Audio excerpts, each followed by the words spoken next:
ورحمة الله. الحمد لله كفى والسلام على عباده الذين اصطفى أما بعد فقد قال الله تعالى في كلامه المجيد وفرقانه الحميد أعوذ بالله من الشيطان الرجيم بسم الله الرحمن الرحيم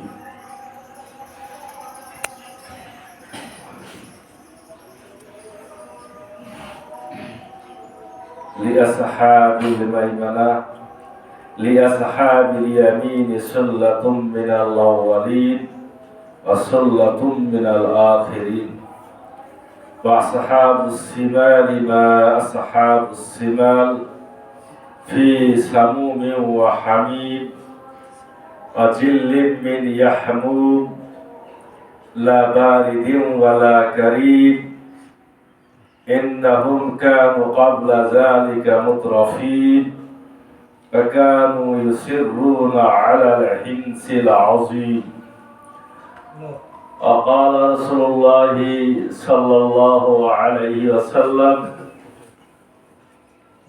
الدنيا مزرعة الآخرة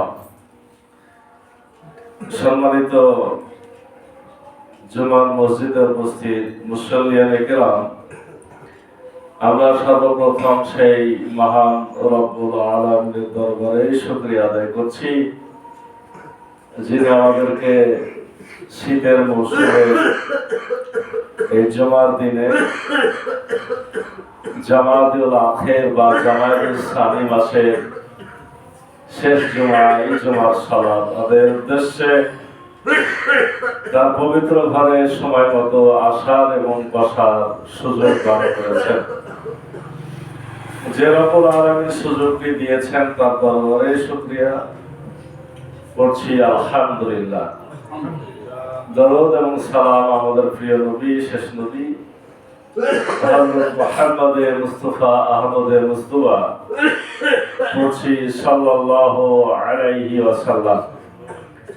আল্লাহুম্মা সাল্লি আলাইহি আল্লাহুম্মা বারিক আলাইহি। হাজার মজলিস আমরা গত জুমায় সূরা আল-ওয়াকিয়া পবিত্র কোরআন কারীমের 56তম সূরা, এই সূরার একটা অংশ আলোচনা করেছি। আমি বলছিলাম যে সূরাতে মূলত 3 ধরনের মানুষের আলোচনা আছে।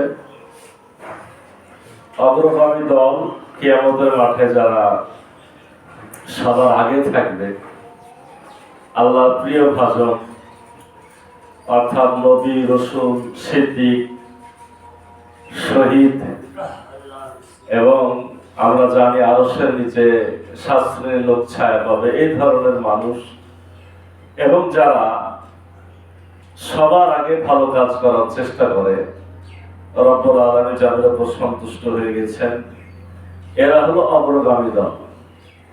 তাদের বিষয়ে আমরা গত জুমায় আলোচনা করেছি। আর 2 ধরনের লোকের আলোচনা এখানে আছে, একটা হলো ডানপন্থী দল আর একটা হলো বামপন্থী দল। আজকে ডানপন্থী এবং বামপন্থী দলের আলোচনা হবে। এরপরে রব্বুল আলামিন এই যে কিয়ামতের মাঠ, এই কিয়ামতের মাঠে আমাদেরকে নিয়ে যাবেন।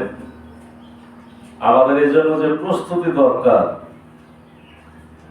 আমাদের যে চিন্তা চেতনায় কিছু পরিবর্তন আসা দরকার, আমরা যে ভুল করছি, ভুল থেকে উদ্ধার হওয়া দরকার, এই বিষয়গুলিও রব্বুল আলামিন আমাদেরকে এই সূরার শেষের দিকে আলোচনা করেছেন।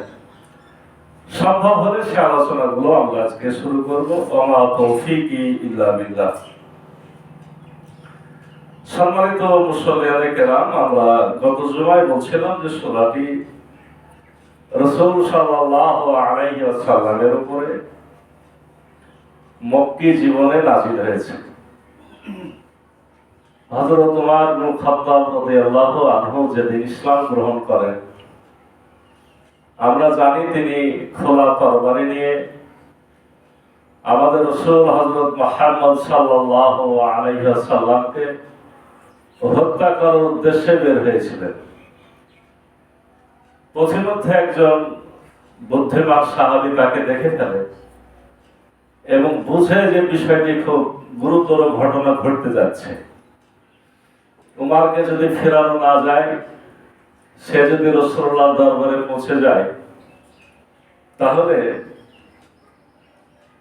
একটা বড় ধরনের হয়ে হাঙ্গামা ঘটে যাবে এবং রাসূল সাল্লাল্লাহু আলাইহি সাল্লামের কাছে গেলে যে কিছু একটা ঘটতো, সেটা রাসূল সাল্লাল্লাহু আলাইহি সাল্লাম নিজেই বলছিলেন। যখন রাসূলুল্লাহকে খবর দেওয়া হলো যে উমর ইবনে খাত্তাব এরকম খোলা তরবারি নিয়ে আসছে, আল্লাহ রাসূল বললেন যে তাকে আসতে দাও, সে আমার কোনো ক্ষতি করতে পারবে না, আর যদি ক্ষতি করার চেষ্টা করে আমিও তাকে ছাড়ব না। তার মানে কি, রাসূলুল্লাহকে আক্রমণ করতে গেলে সমস্যাটা একটা ঘটতোই। এরকম ঘটনা যাতে না ঘটে, এজন্য একজন বুদ্ধিমান সাহাবী উমরের রাগকে দমন করার একটা কৌশল খাটিয়েছিলেন। তিনি বললেন যে তুমি কোথায় যাচ্ছ? ওই লোকটাও যে ইসলাম গ্রহণ করেছে, সাহাবীটা উমরের জানা ছিল না। অনেকে তখন গোপনে মুসলমান থাকতেন, ইসলাম গ্রহণ করতেন, লোকদেরকে জানতে দিতেন না, কারণ জানলে তাদের উপরে অত্যাচার হবে। ওই লোকটি ইসলাম গ্রহণ করেছিল সাহাবী, তিনি চাইলে যে উমরের গতি চেঞ্জ করতে হবে। উমর কোথায় যাচ্ছ? আচ্ছা, আমি মুহাম্মদকে হত্যা করতে যাচ্ছি।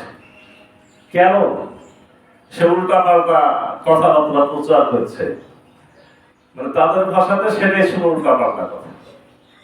এটা আমাদের কাছেও তাই, আমরা হয়তো আমাদের বাপ দাদা চাচা বংশ পুরাতন মানুষের অনেক কিছু আমাদের শিক্ষা দেয়, কিন্তু অনেক সময় কিছু নির্বুদ্ধি লোক আছে, যদি সত্য কথা প্রকাশ হয়, নতুন ভাবে সত্য কথা সুযোগ আসে, আমরা বলে ফেলি যে এটা উল্টাপাল্টা কথা, আমার বাপ চাচাদের কথাটাই ঠিক।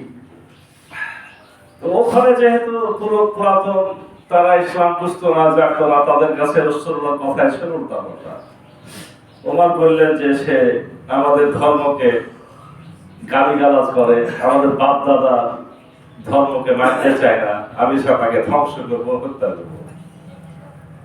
তুমি তাকে ধ্বংস করবে, হত্যা করবে, সে তো মুহাম্মদ, ছেলে দূরের মানুষ, তোমার ঘরের খবর জানো? এটাই ছিল তার বুদ্ধি। ঘরের খবর কি? তো বলছে তুমি তোমার বোনের বাড়ি যে দেখো তো কি ঘটেছে। উমরের বোনের নাম ছিল ফাতেমা, ভগ্নিপতির নাম ছিল সাঈদ।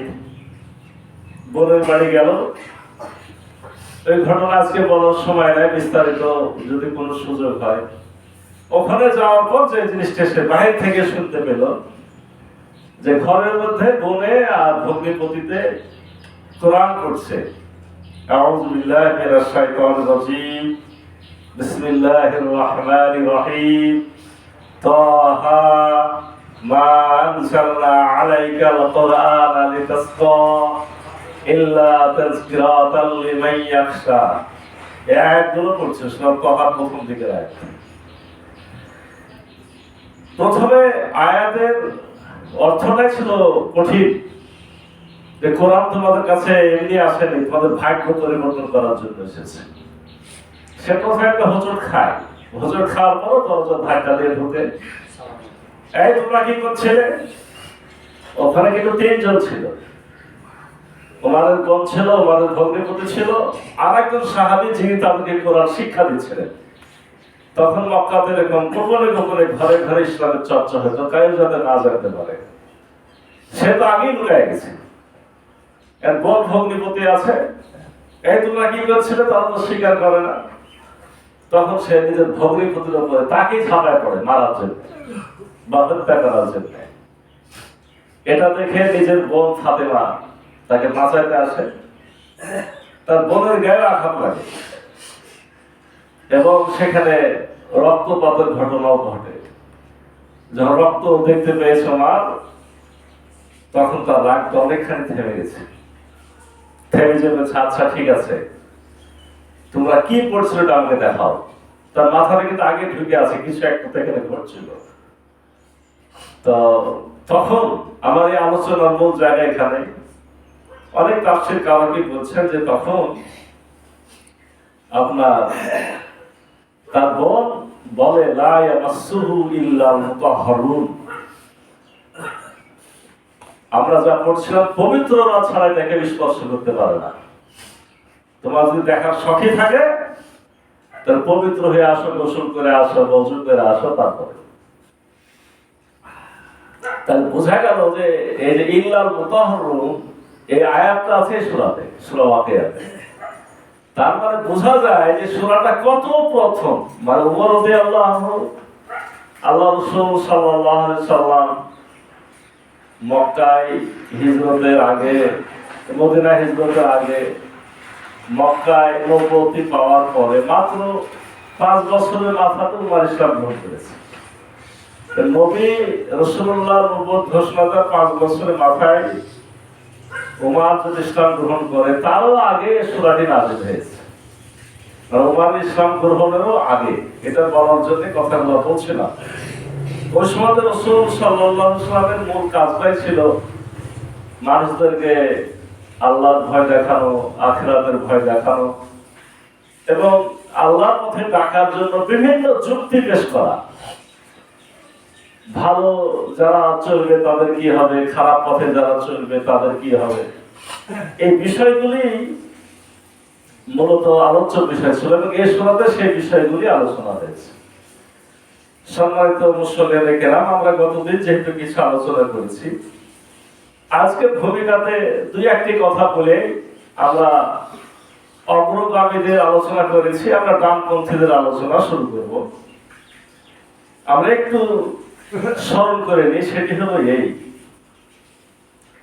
যে কিয়ামতের মাঠে আমাদের সবাইকে যেতে হবে। কিয়ামতের মাঠটা কি জিনিস? কিয়ামতের মাঠটা কি জিনিস? আমরা জানি ইয়াউমিদ্দিন, প্রতিদান দিবসের প্রতিদান দিবস। ইয়াউমিদ্দিন মানে প্রতিদান দিবস বা ইয়াউমুদ্দিন। ইয়ামুন মানে দিবস, আর দিন মানে প্রতিদান, মানে যেদিন পুরস্কার পাওয়া যাবে, ফলাফল পাওয়া যাবে। এটা বোঝার জন্য আমরা বলতে পারি রেজাল্টের দিন। ছেলেমেয়ে পরীক্ষা দেয়, একদিন রেজাল্ট হয়, এটা হলো রেজাল্টের দিন। রেজাল্ট হলে কি কি লাগে? রেজাল্ট হলে পরীক্ষা লাগে। রেজাল্টের আগে কি লাগে? পরীক্ষা লাগে। পরীক্ষার আগে কি লাগে? কোশ্চেন লাগে নাকি? তাহলে আমাদের অবশ্যই পরীক্ষার কোশ্চেন আছে, উত্তর আছে।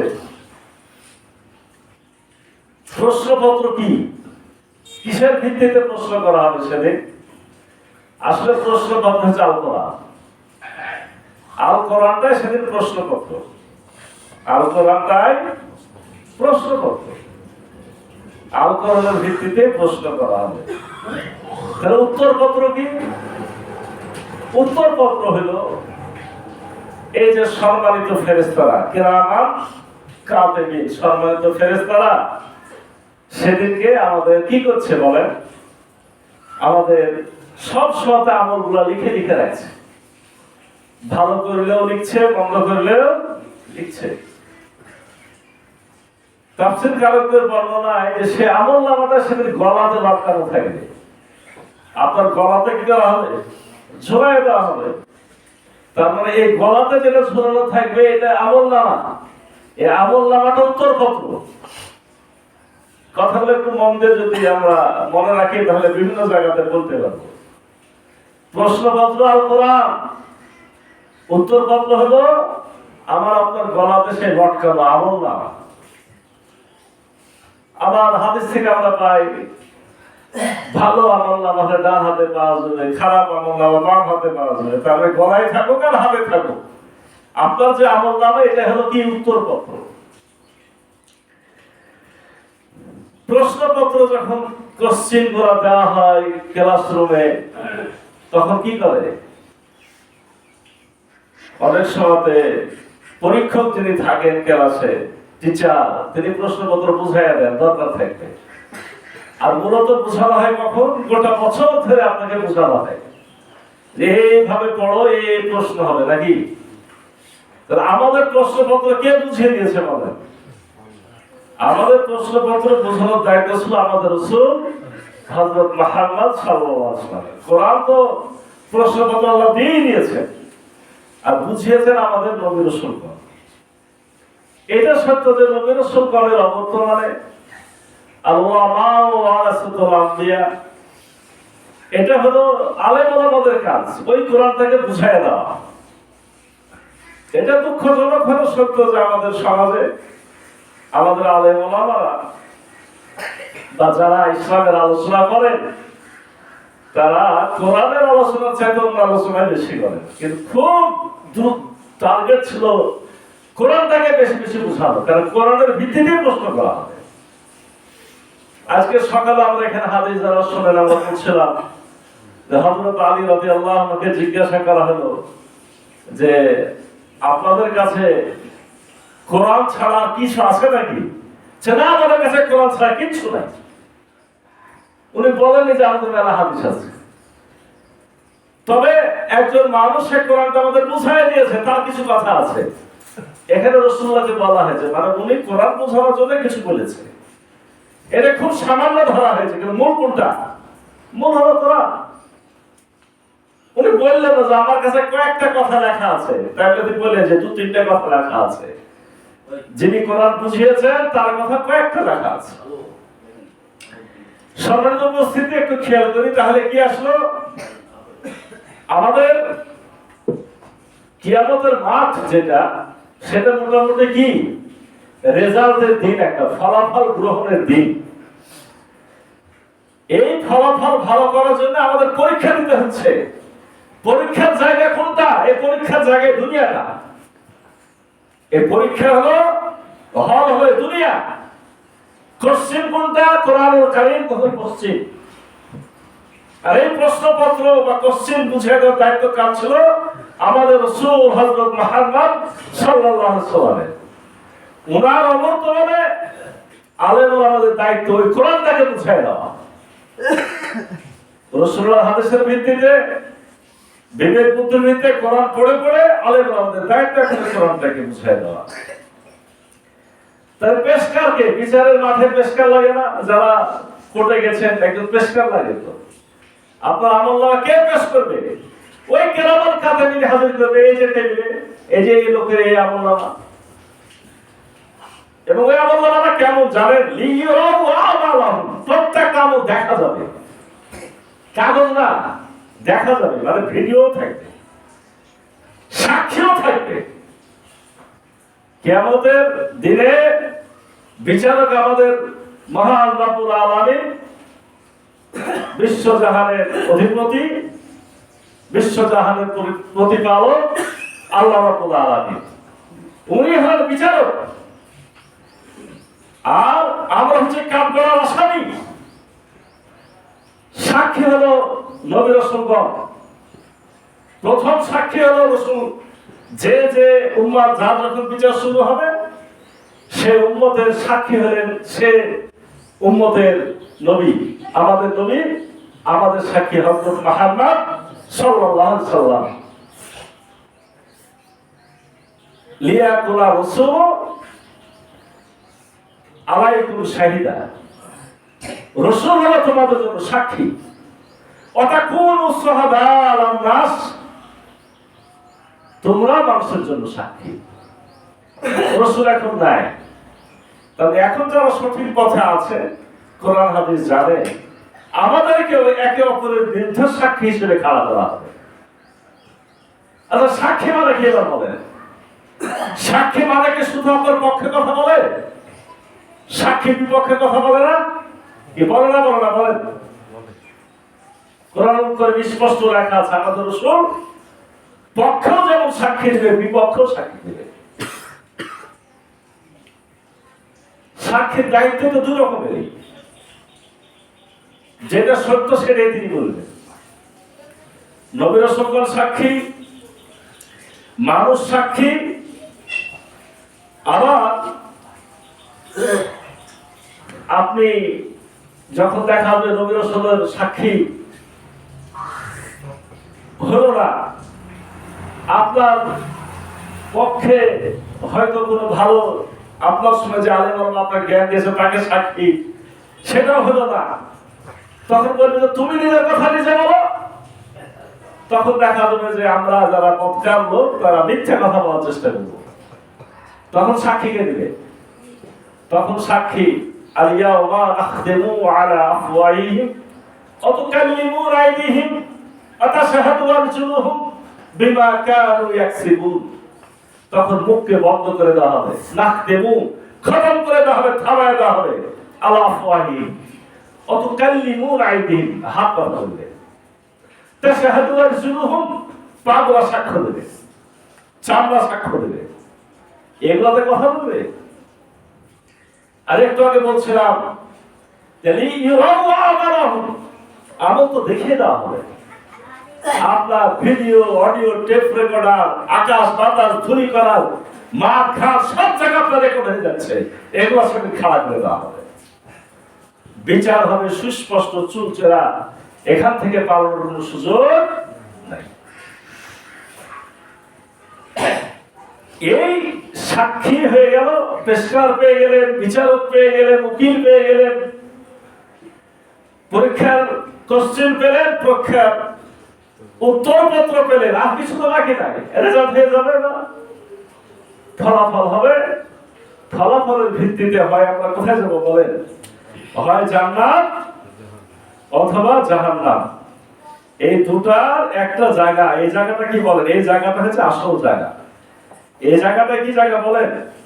এটাই প্রকৃত জায়গা। এই জায়গার জন্যই আমাদের এত কিছু, এই দুনিয়া সৃষ্টি, মানুষ সৃষ্টি, এই পরীক্ষার ক্ষেত্র, আমাদের পিতা আদম হাওয়াকে দুনিয়াতে পাঠানো, এবং আমাদের সমাজে চলাফেরার মধ্যে রসুলগুলো চলান ছিল।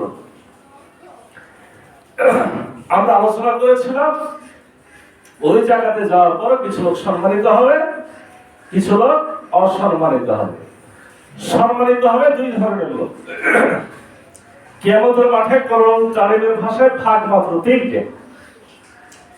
সম্মানিতের ভাগ দুটা, অসম্মানিত একটা। সম্মানিতের মধ্যে দুটো ভাগ, একটা হচ্ছে মুকাররবিন, সামনের গ্রুপ, নবী, রাসূল, সিদ্দিক, শহীদ। হাসরের মাঠে আরশের নিচে যারা ছায়া পাবে তারা, যারা বেশি বেশি ভালো কাজ সবার আগে আগে করে তারা। আর দল হলো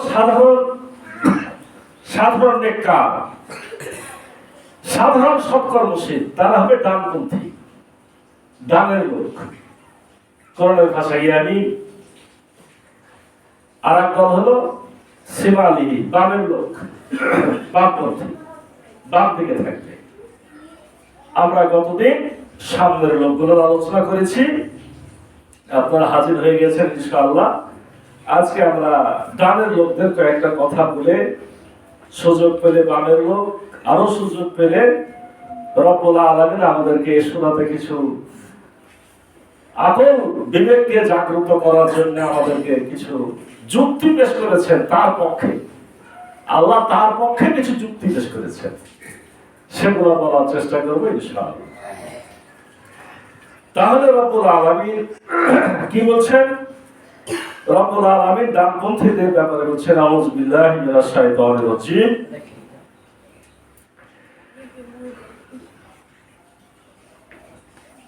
ওয়া আসহাবুল ইয়ামিন মা আসহাবুল ইয়ামিন।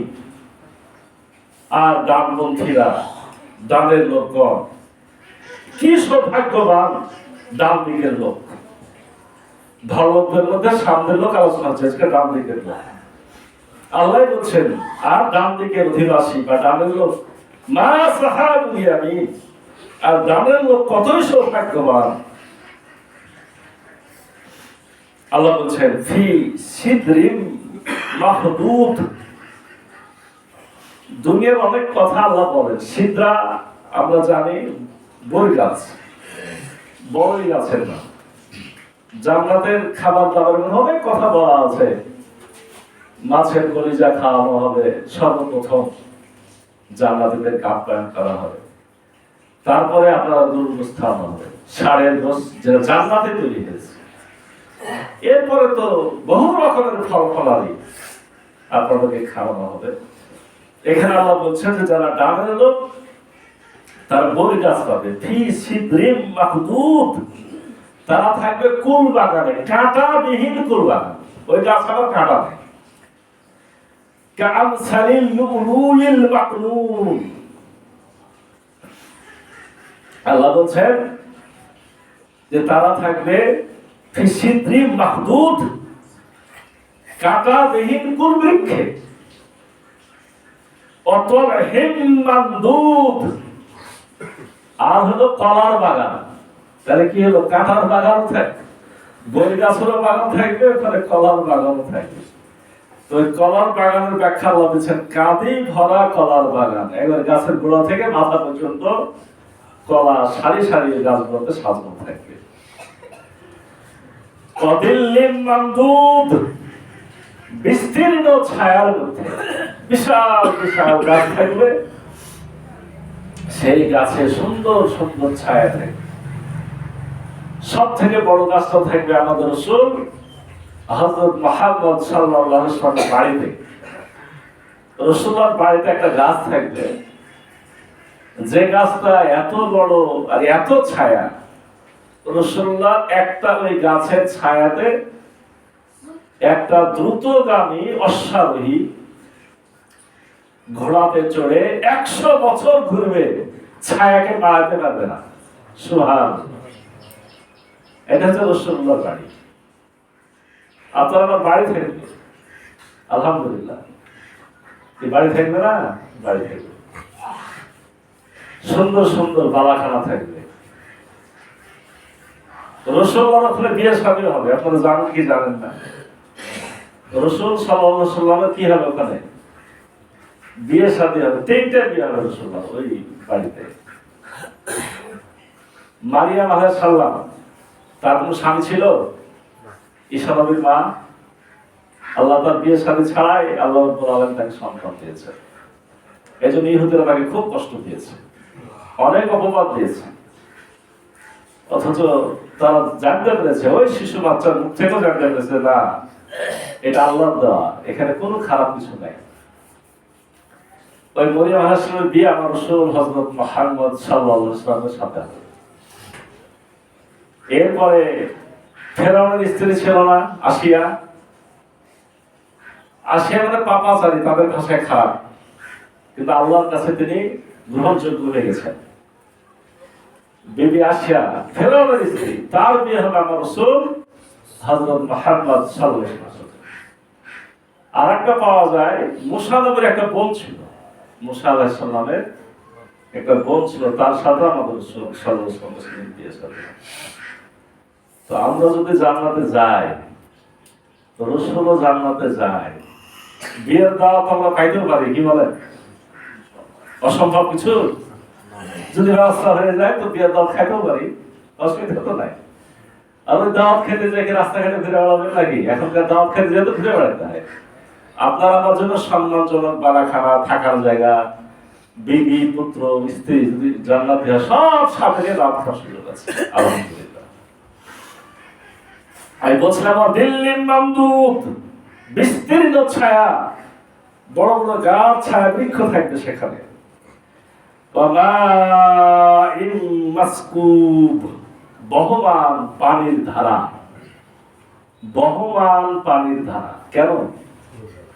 যে পানি সবসময় বহমান, সেই পানিতে নোংরা কিছু থাকে না, সে পানি দেখতেই এক মজা। এখনো তো অনেক দামি দামি জায়গায় দেখবেন যে স্রোত তৈরি করা হয়েছে, পানি আস্তে আস্তে আসছে, করা হয়নি, দেখতে সুন্দর লাগে না? আর দুনিয়ার বিজ্ঞানীরা যেটা দেখেছে সেটা হলো এই যে আমাদের মনে করেন আমরা পানি দূষণ করছি, বিভিন্ন নদী নালা ভরাট হয়ে যাচ্ছে, কত পচা খারাপ পানি ওর মধ্যে ঢুকায় দিচ্ছে। এই পানি যখন স্রোত হয়ে সমুদ্রে একবার যাচ্ছে, যেমন সমুদ্রের পানিতে পড়বে, রব্বুল আলামিন সেখানে এমন লবণ রেখেছেন, যত রকমের বিষ ওখানে যে মুক্ত হয়ে গেল। এটা আল্লাহর সিস্টেম। স্রোত যদি থাকে আর পানি যদি সমুদ্রে পৌঁছাতে পারে, তাহলে কি হয়ে গেল? কোন দূষণ আর থাকলো না। যাকে ব্যাখ্যা করে আমাদের দেওয়ার এখানে সময় কম, তার মানে বহমান পানি রাশি আপনাদের জন্য সেখানে থাকবে এবং সদা বহমান সব সময় পানির স্রোত বইতে থাকবে।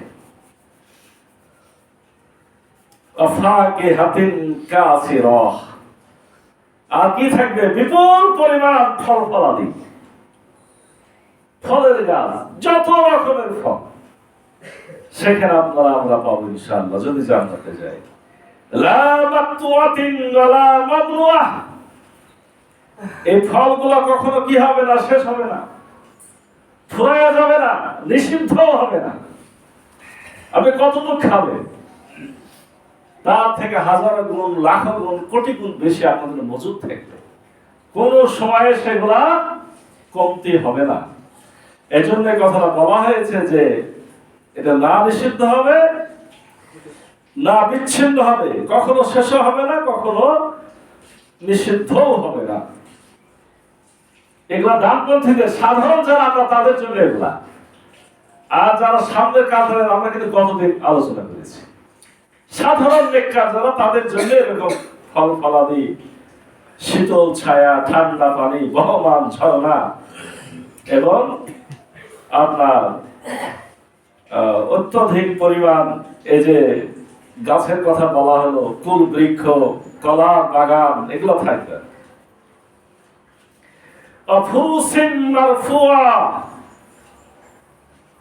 ফুরুস হলো আপনার যে বিছানা, বিছানা, উঁচু উঁচু বিছানা, উঁচু উঁচু বিছানা।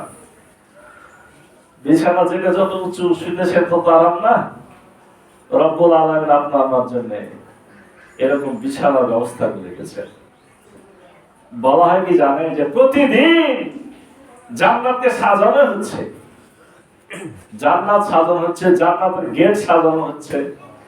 আমি আপনি যত সুবহানাল্লাহ আলহামদুলিল্লাহ পড়ছি, তত ফলের বাগান বড় হয়ে যাচ্ছে।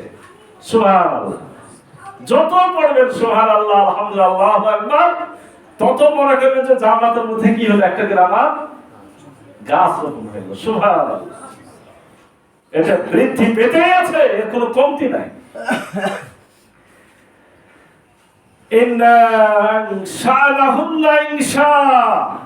খুব গুরুত্বপূর্ণ একটা কথা, আমরা তাদেরকে সৃষ্টি করব অপরূপ সৃষ্টিতে। কাদেরকে?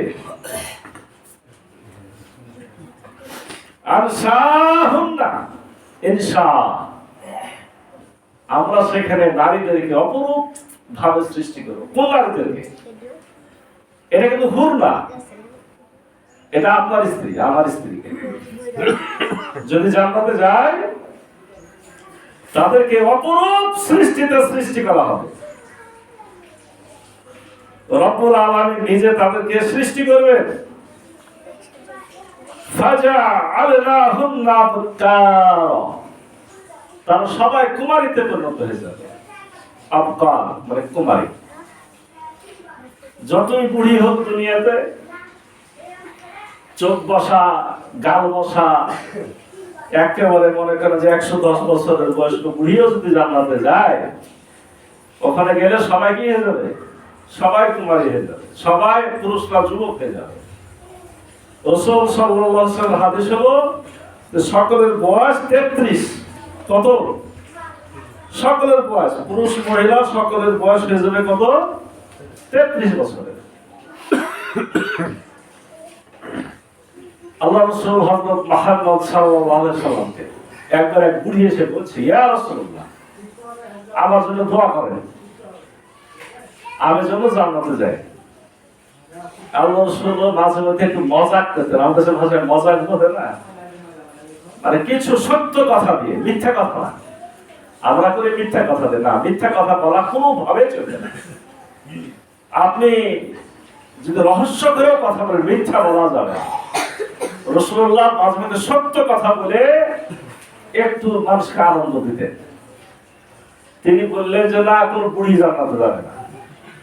ওই বুড়ি দোয়া চাইছে, আল্লাহ রাসূল দোয়া করার জন্য জান্নাতে যায়, না, কোন বুড়ি জান্নাতে যাবে না। ও বেচারা হাওয়া করে কাটতে কাটতে উঠে গেছে, বুড়ি হয়েছে, জান্নাতে যাবো না।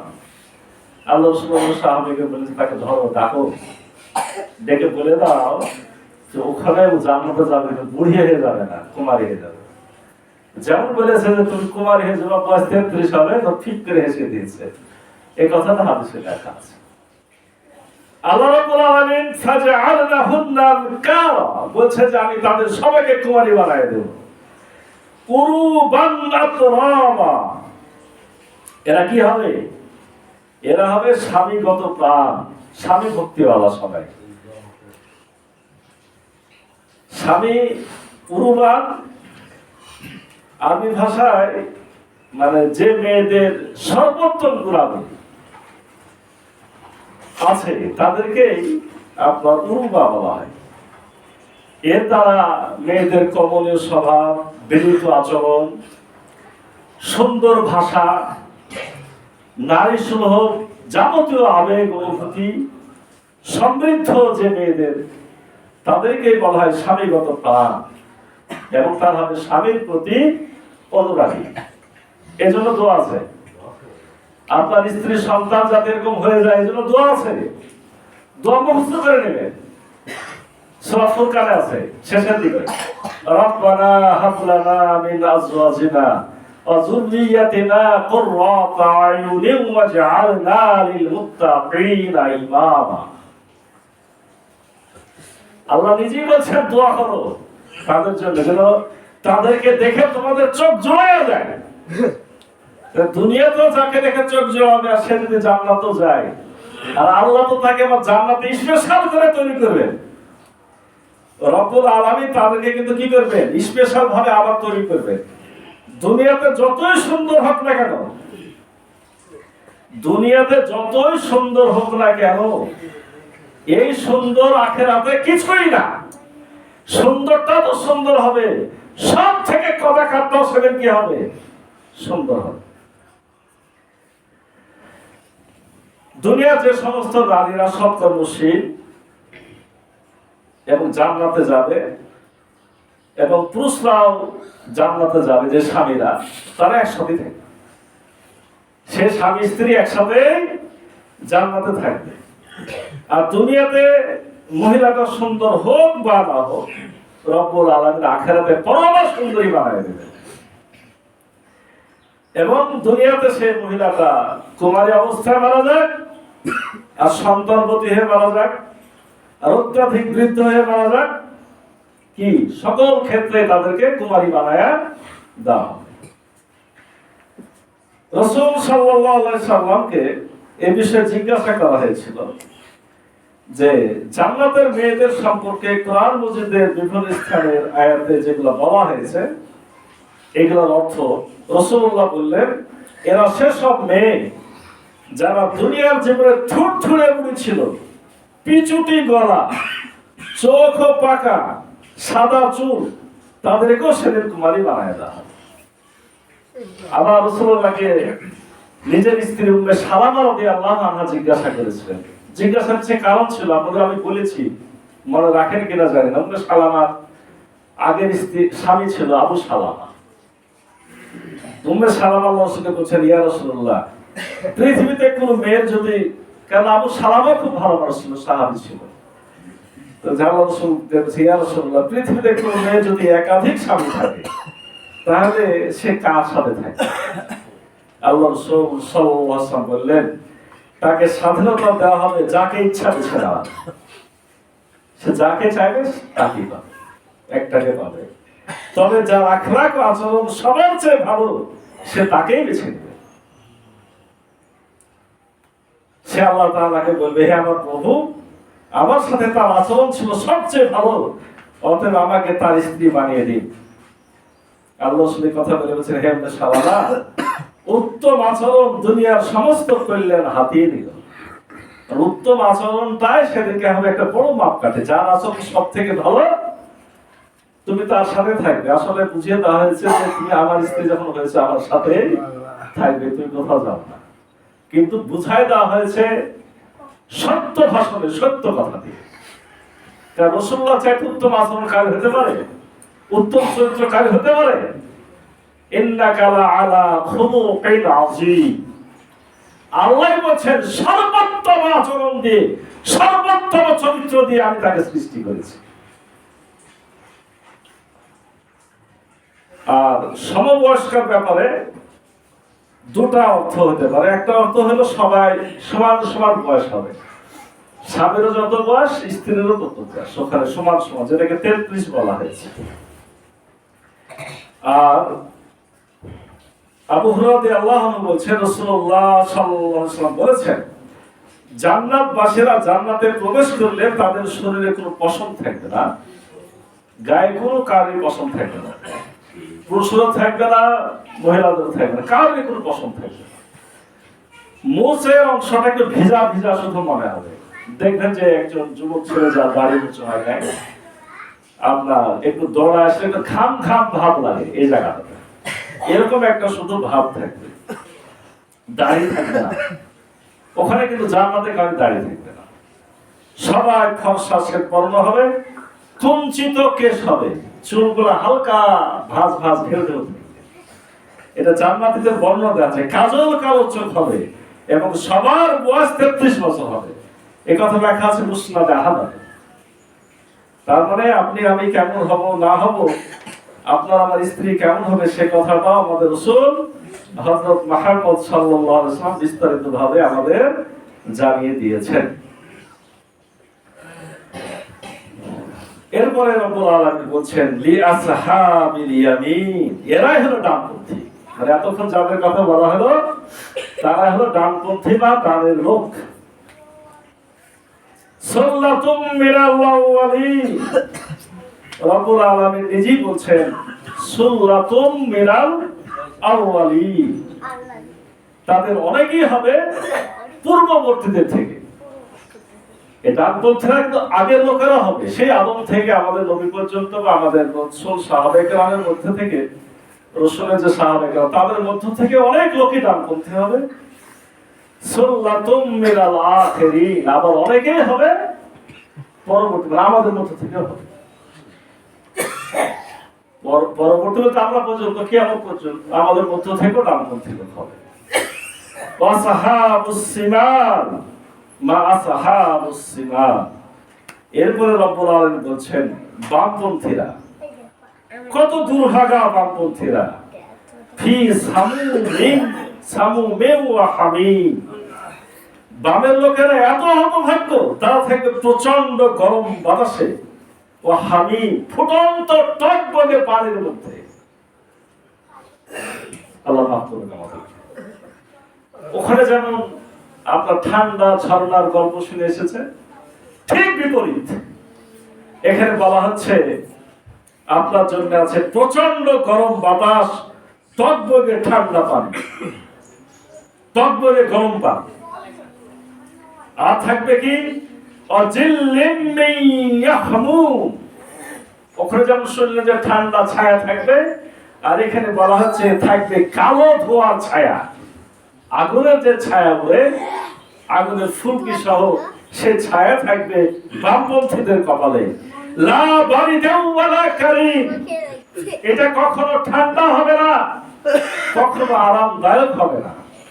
একটু পরে ছুটে যাবে, একটু পরে চোখ জ্বলা থাকবে, একটু পরে গায়ের আগুনের আঁচ কমবে, এই সুযোগ আর কখনো হবে না।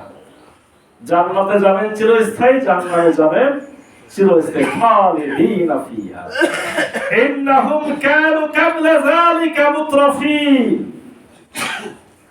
এই লোকগুলাই কি ছিল বলেন, দুনিয়ার জীবনে ভোগ বিলাসে মত্ত ছিল। তার মানে বোঝা গেল যে যারা জাহান্নামে যাবে তাদের বেশিরভাগ দুনিয়াতে সুখে আছে। খারাপ লোকেরা দুনিয়াতে বেশি সুখে আছে। কোরআন না জানলে কি হয় জানেন, যেহেতু তো চিনতে পারবেন, এই জন্য বলছে, একজন বড় আলেম, একটা বড় মাদ্রাসার প্রিন্সিপাল। আমি জিজ্ঞাসা করছি, ভাই অমুক লোকেরা তো খুব আনন্দতে আছে, কোনো সমস্যা নাই, কোনো বিপদে নাই, ওরকম অমুক লোকেরা তো অনেক বিপদ আপদে আছে, তো বলেন তো ব্যাপারটা কি? সুখে আছে মানে ওরা ন্যায় পথে আছে, তাই ঠিক আছে। আল্লাহ কি বললেন, যারা বরঞ্চ জাহান্নামে যাবে তারাই দুনিয়াতে বেশি সুখ সুবিধাতে আছে, তাদেরই কোনো বিপদ আপদ নাই, তাদেরই সমস্যা কম, তারাই যাবে জাহান্নামে। আল্লাহ তো নিজেই বলছেন, ইন্নাহুম কানু ক্বাবলা যালিকা মুতরাফিন, তারা ইতিপূর্বে মানে দুনিয়ার জীবনে ভোগ বিলাসে মত্ত ছিল। فَكَانُوا يُصِرُّونَ عَلَى الْحِنْثِ الْعَظِيمِ এবং তারা অবিরাম লিপ্ত ছিল গুরুতর পাপ কাজে।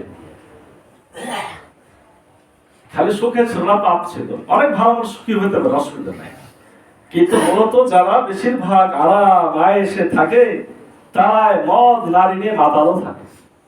এই জন্য যারা এরকম ভাবে চলে তাদের জন্য বিপদ আর বিপদ। আমরা আজকে এখানে শেষ করব শুধু এই যে তারা অবিচ্ছিন্ন ভাবে